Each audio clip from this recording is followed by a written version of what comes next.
Scene script. Embarking on a fitness journey? Here are some beginner tips to get you started. First, take it slow.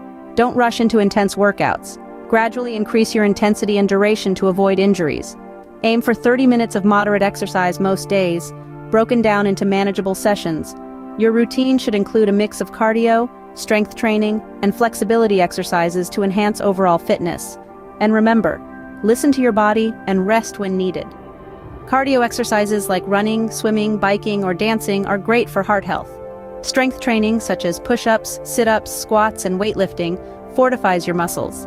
Flexibility exercises like stretching, yoga, or Pilates improve your range of motion and reduce injury risk. Don't forget to warm up before workouts and cool down afterwards to prevent muscle soreness. Fuel your body with a healthy diet for energy and recovery. Sleep is crucial for muscle repair. Lastly, find a workout buddy or join a fitness class for motivation and accountability. Before starting any new exercise program, consult your doctor to tailor a safe and effective fitness plan for you. Your fitness journey is unique, so make it count.